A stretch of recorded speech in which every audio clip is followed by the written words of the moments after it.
Okay, welcome. So we'll start today by finishing the example we discussed at the end of the previous lecture, namely these two photons colliding and producing a pair of mass-full particles. So we had situations of like this.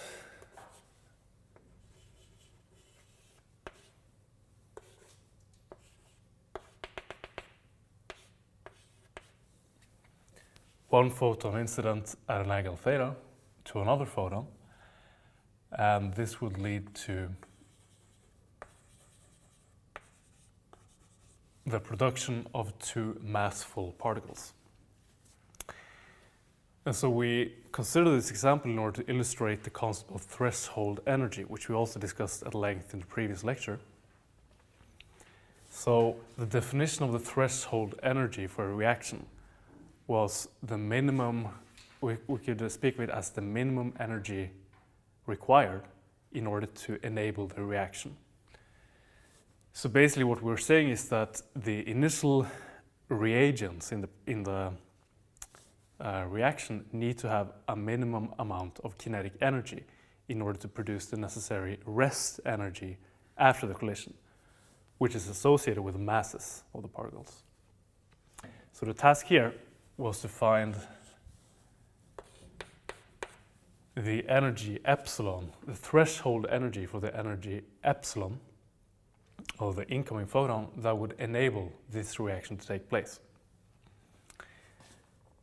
And to solve this problem, we performed a number of steps, which I'll just summarize briefly here.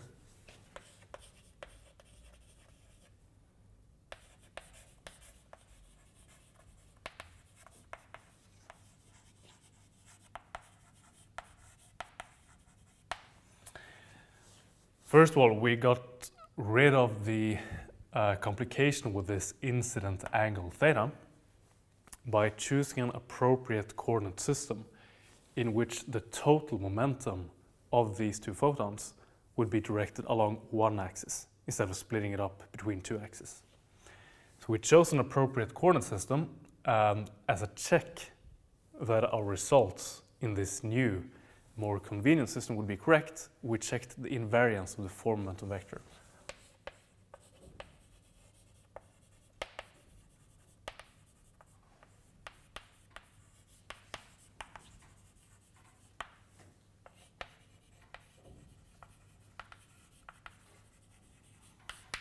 So if p mu, where p mu is the total form momentum before the reaction, was the same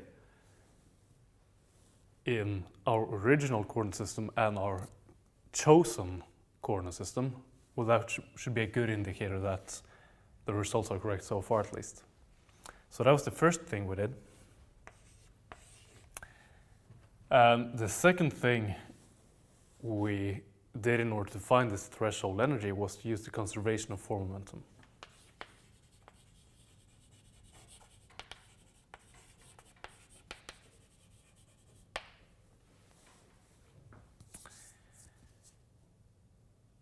And these two ingredients basically gave us the expression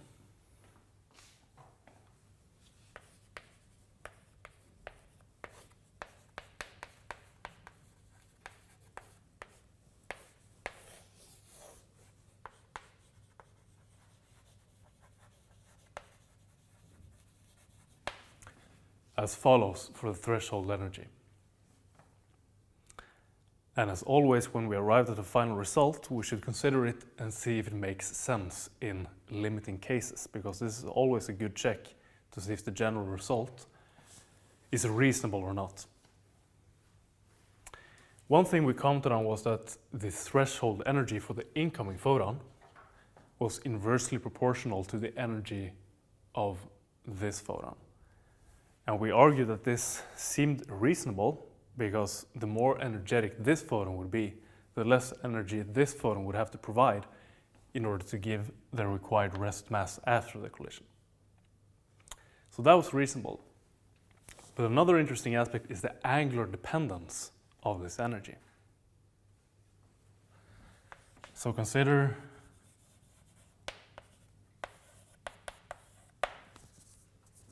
the situation where theta equals 0. So what happens then is that the threshold energy diverges, it becomes infinite.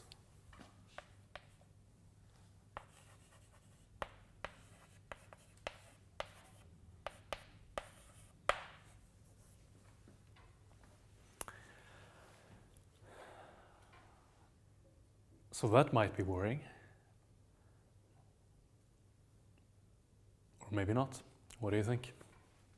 Is this a physically acceptable result?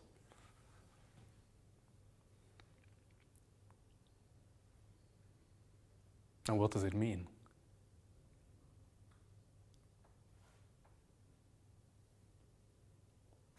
Well, it means that if theta is 0, then the coordinate system it shows isn't any good anymore. So you mean that it points to a flaw in the coordinate system? No, I mean that you shouldn't use that coordinate system to analyze the situation. Okay. So we will get a different result in a different coordinate system. We get different limit for c. Yeah, you mean for epsilon? Yes. Okay.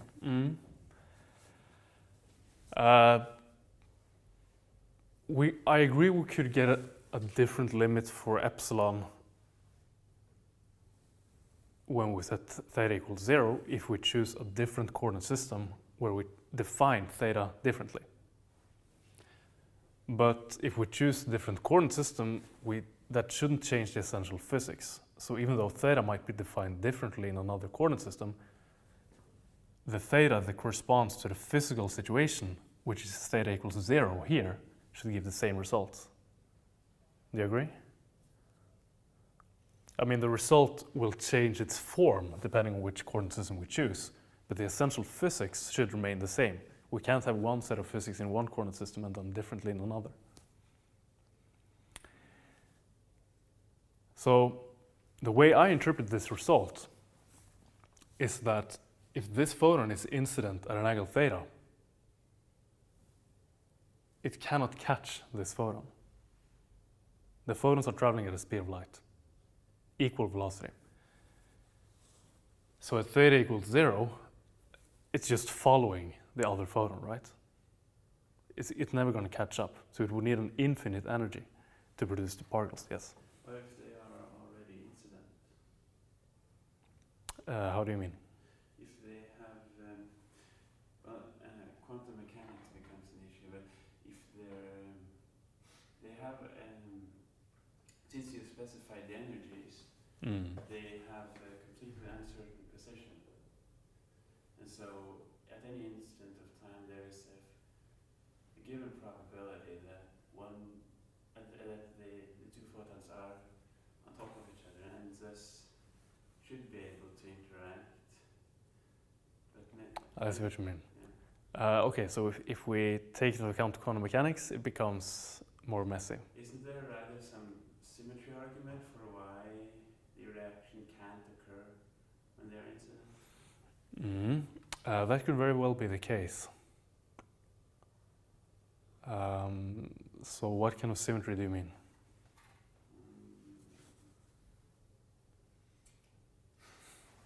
Well, I agree. Yeah, it could be, definitely.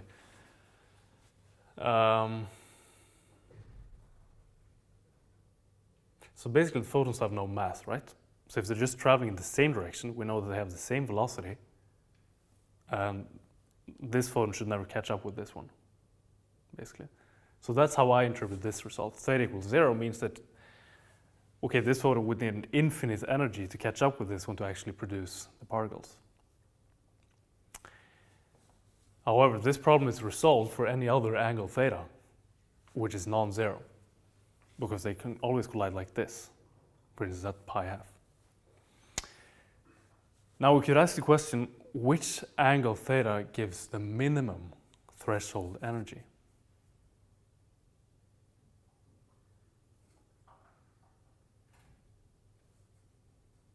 You see it? Pi.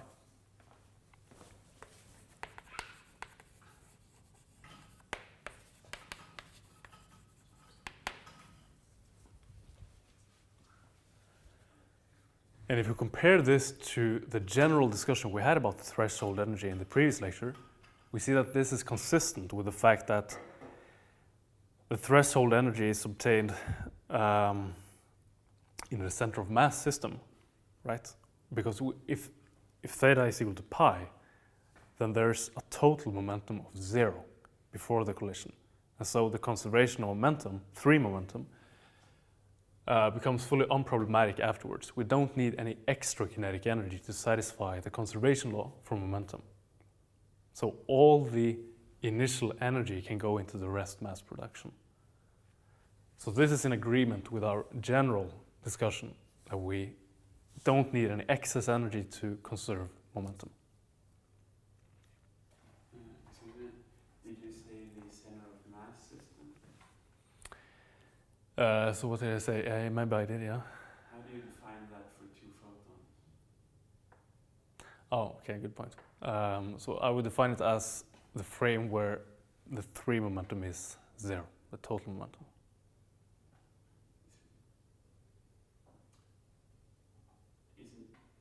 Does that frame exist? The total momentum? Yeah, the total free momentum, of course. So that we can always define, even if they're massless. Okay, so I hope so the main lessons learned here are sort of the technique, the analytical technique to solve the problem. So this is in general, pretty good strategy, I think. And then also the interpretation here is pretty interesting as well, I think. So that concludes, for now, our discussion on the threshold energy, and we'll move on to a different topic.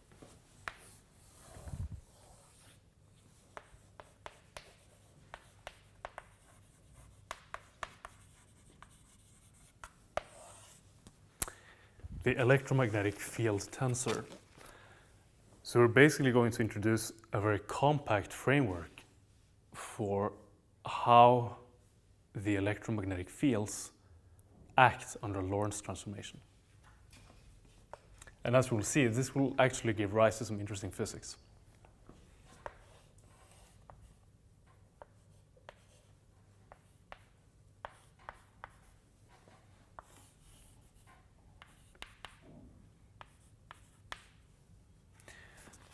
So we'll just consider our standard situation here of 2 coordinate systems. One is moving with a relative velocity v along the z-axis without any real loss of generality. And as we know well by now, the Lorentz transformation matrix for this scenario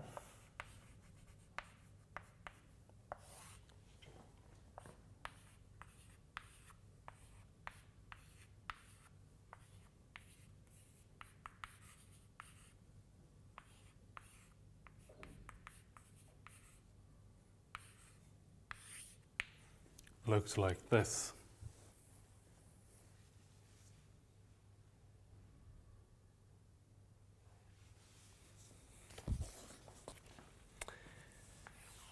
Now, the definition of the electromagnetic field tensor is as follows.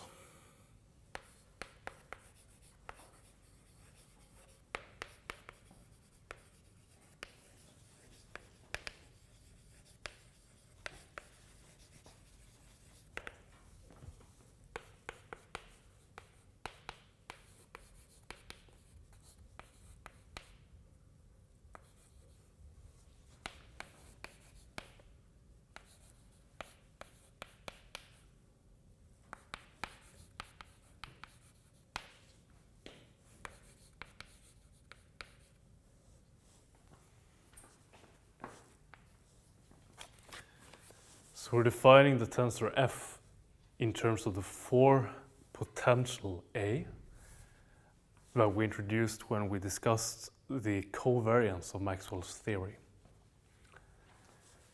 So we're defining as the derivative of this 4 potential with respect to the 4 position vector.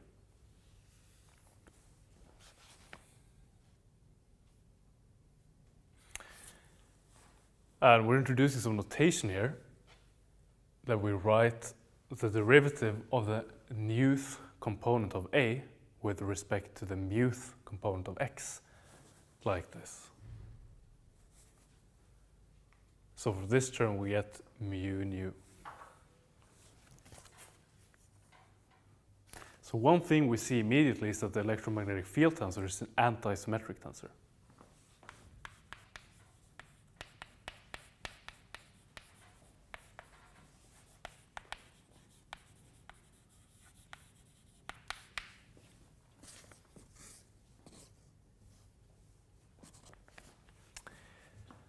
Now let's remind ourselves of the definition of this four potential.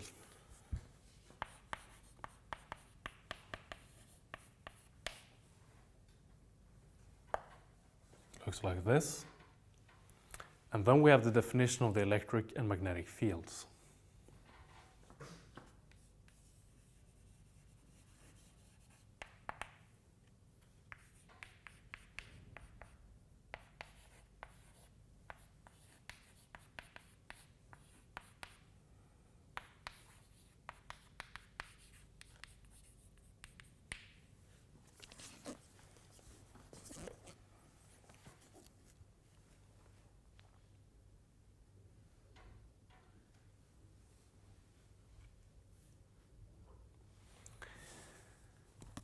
So it's here that the electric field and the magnetic field may be expressed in terms of this scalar potential phi and the vector potential A. And associated with these fields, we have this gauge freedom that we also discussed previously. And we can always choose this vector potential in many different ways and get the same physical field. But if we do so, we also have to transform this scalar field accordingly so that the electric field remains invariant. So using now these definitions of the fields and the four potential and inserting them directly into the electromagnetic field tensor, we can write down what this is in terms of E and B.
So by inserting this four potential into the definition of the field tensor and then using these definitions, we obtain this. And although I haven't done this calculation explicitly here, I would strongly recommend that you try to derive this result on your own. Because if you can master this, then it shows that you're comfortable with this four notation.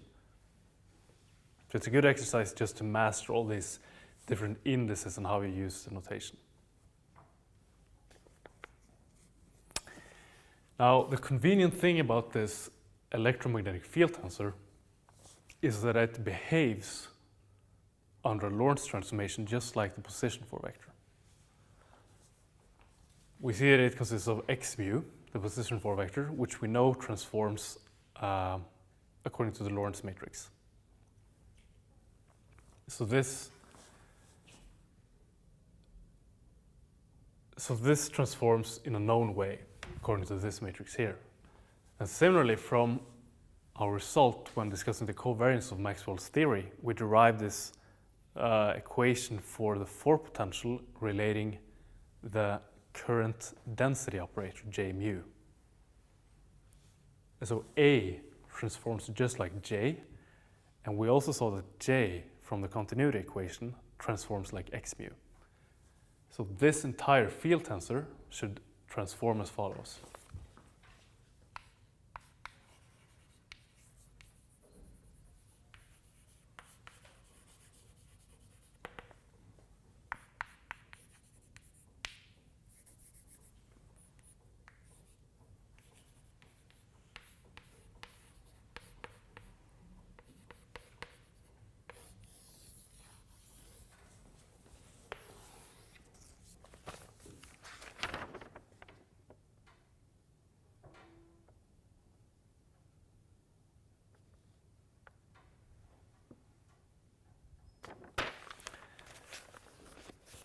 So what this equation tells us is that if we know the electric and magnetic field in a given coordinate system,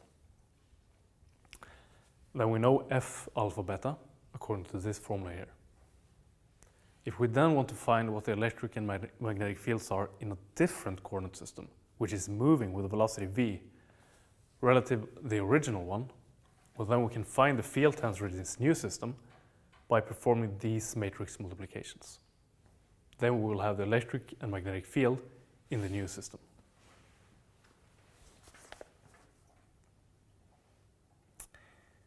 So we'll do just a quick exercise here so you get familiar with how all these indices work. And from these results, we'll see that there is a very interesting physical consequence.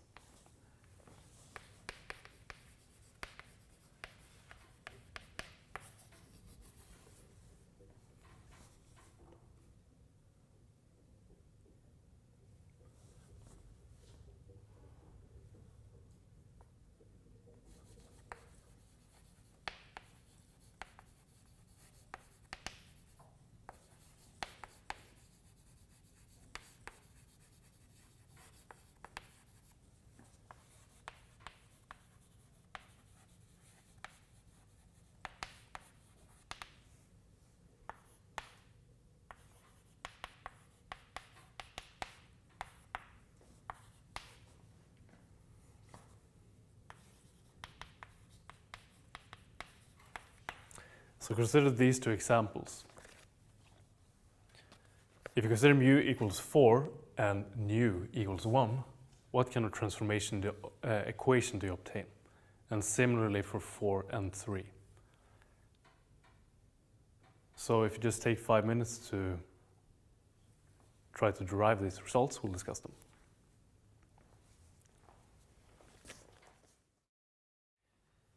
Okay, do you have any suggestions? Let's consider case 1 first.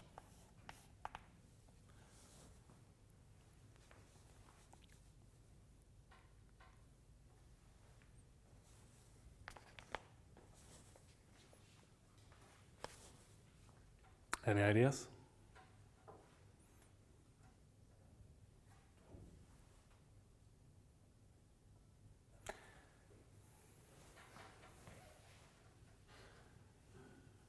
I assume we're using that Mm. transformation. So what do you get for the left-hand side? Oh, I read the problem statement wrong for the first one. I thought it was Okay. mu1 and mu1. Oh, mu equals 4 nu. Okay, but let's do, so you considered mu equals 1 and u equals 1. Yeah, because then the Lorentz transformation matrix reduces to a Kronecker delta, which is 1 when alpha and beta equals 1 and 0 otherwise. So you get the same as you started with. All right. So you mean, okay, so so we get the equation f11 prime is equal to L1 alpha, L1 beta, F alpha beta, right? Yeah. Okay, so this term is 0. Yeah, which is what it was in the original frame. So this becomes a Kronecker delta, as you say. And this as well. So it only gives, yeah, okay, so 0 equals 0. Okay, yeah. Right. Yeah, so that's completely correct. So we can obtain some information about the transformation between the fields if we consider these two examples. So let me start by this one. Do you have a suggestion for this one? Yes. Okay. We got gamma squared, and then big parentheses, with minus I beta f33 plus f43 minus I beta squared f34 plus I beta f44. Like this? Yes, I think so. Equals. Equals f43 prime. Okay.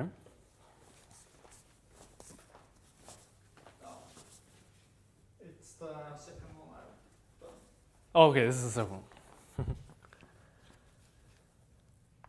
Well, let's consider that.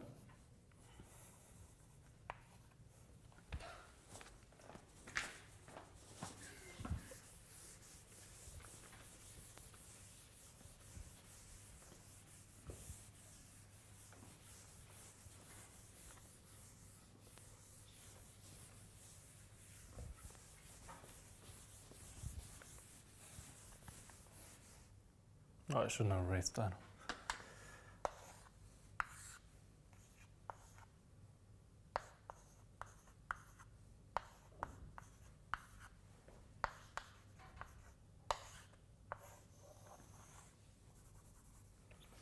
Okay, so we have f43 prime.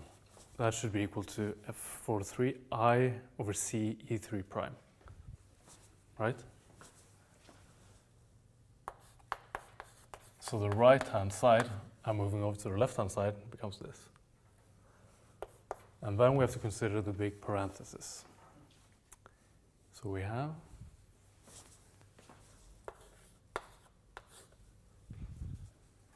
beta I plus I, and then f33, which is equal to 0. Okay, that's convenient, plus f43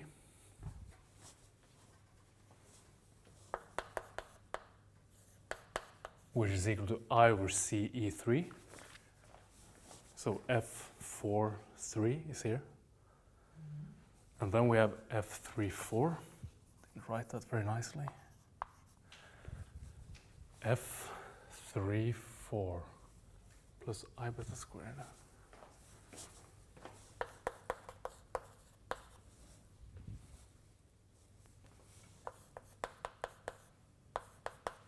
Like this. And then we have the final term, which is 0. Yeah.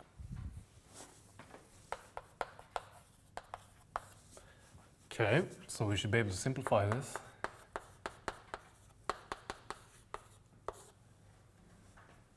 So we have a common factor here, I over c. Let's just extract that. We also have I3 as a common factor. And then we have 1 plus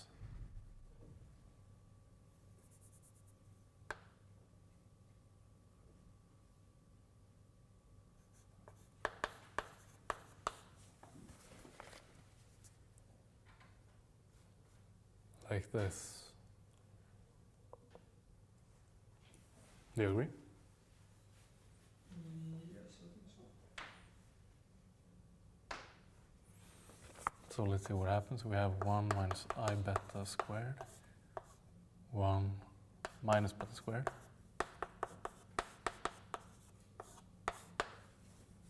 Like this.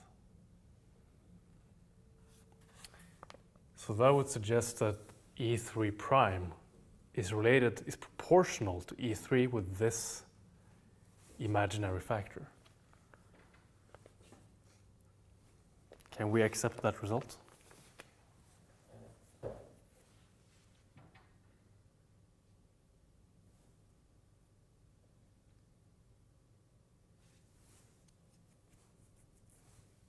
Are you comfortable with having an imaginary electric field? I think it should be I squared, but Okay. I seem to have missed it. So you mean it should be I squared here? Yes, I think so. Where I have beta squared, I should have I squared. Okay, but it should still be beta squared. Yes. Okay, so let's try that. So we have I squared here. So we get minus minus, we get plus. And plus.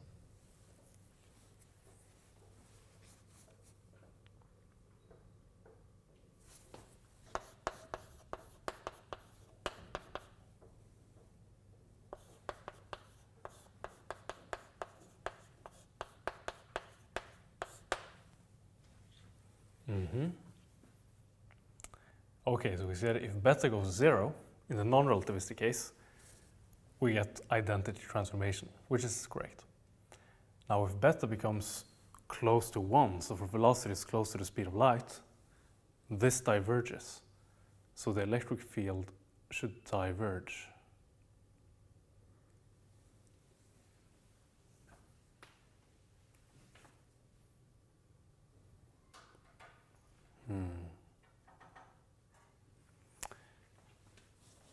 So the correct result here is that the field actually remains the same in the direction of transformation. So the component of the field in the same direction as the relative motion remains unchanged. So I'm wondering if it should be a minus here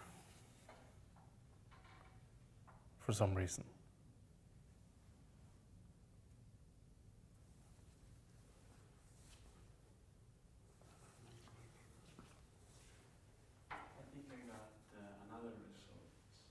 Mm-hmm.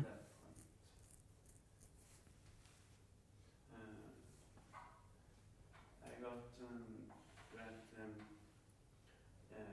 the 4-3 component of the EM tensor in the prime frame is equal to the 3-4 component of the EM tensor in the unprime frame multiplied by L43 times L34 minus L44 times L33. Okay, so let's write that. Equals F. 3-4, start parenthesis, L43, L34, minus L44, L33, end parenthesis. Okay. Yeah, so do we have anything that is 0 here? No. No, but you'll get the cancellation of 2 factors. Okay, so F34, let's keep it like this for now. And then we have... You get the beta squared, gamma squared, Mm-hmm. and minus gamma squared, end parenthesis, and then minus I over E3, but, oh yeah. And you can factor out gamma, and since gamma is 1 over the square of 1 minus beta, you get minus, you get minus F34, which is F43. Right. So in the last step here, we just use the anti-symmetry of the field tensor. Yeah. So if this result is correct, it tells us that the component of the field along the direction of relative motion remains unchanged. And why this is the case physically, we'll have a look at a bit later.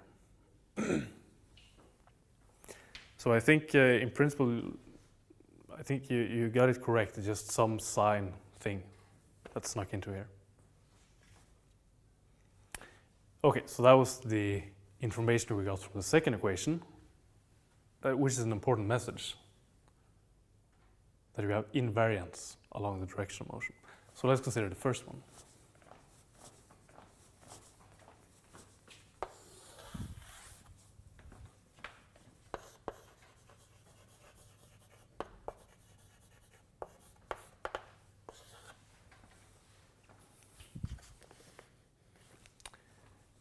Anyone wants to give it a shot?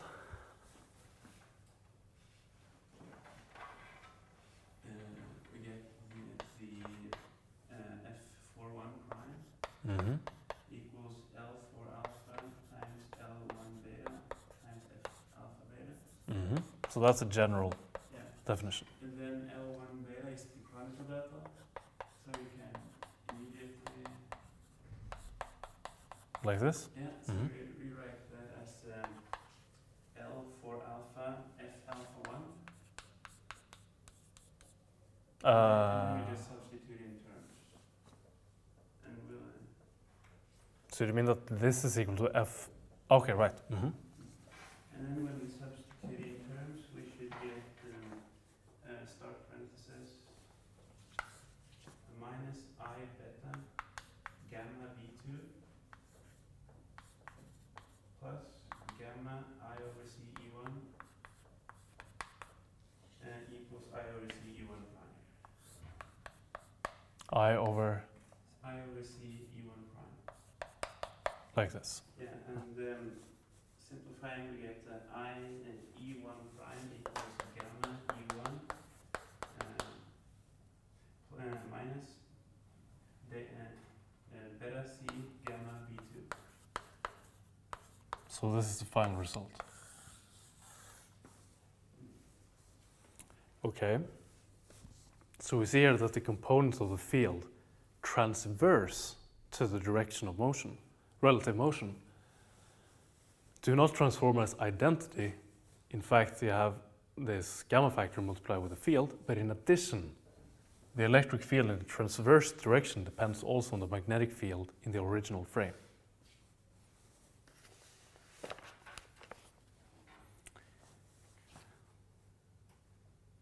Right, so we could express this as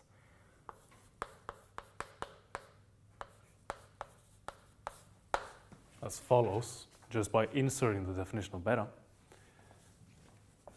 And if we did the same thing for E2 prime, we will get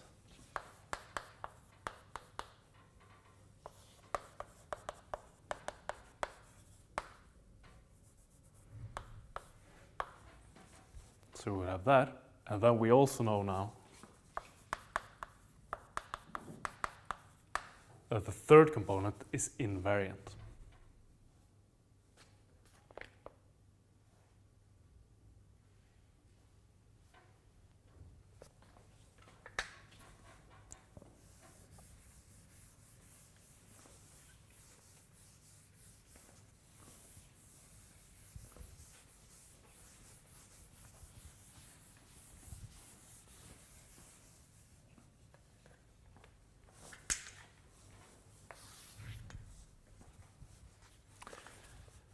So these are the transformation equations for the electric field for general transformation. We haven't made any assumption about the velocity here.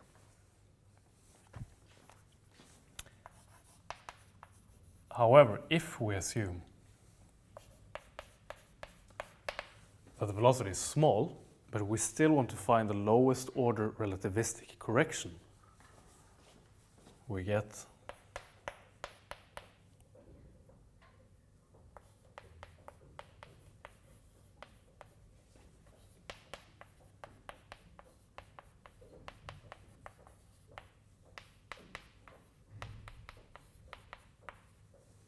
the following.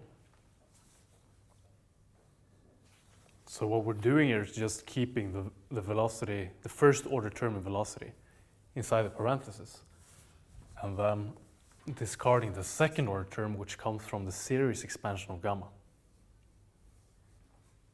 So we have this.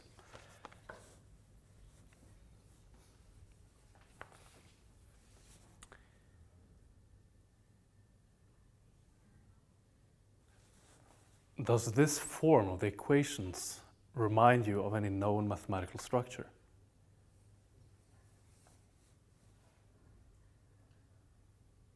Rotation. Mm-hmm. So do you mean, could you be a bit more specific? As an analogy, if E corresponds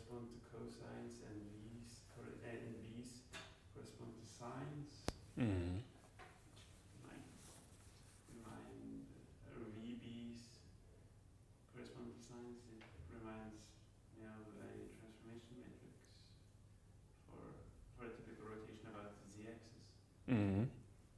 Mm-hmm. So you might see something like the Lorentz force. Yeah. So what makes you say that? Because of the structure of E plus V cross B, then you get the components. Right. So exactly, we have some kind of cross product thing going on here. So this could be interpreted as a rotation. Well, I don't see quite how, because we have cosines and sines, but we have 4 different elements here, right? So I think the cross product one is probably more accurate. In fact, we have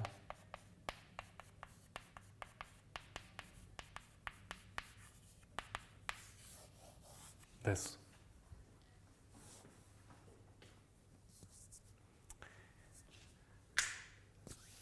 So we'll discuss this result in more detail after the break.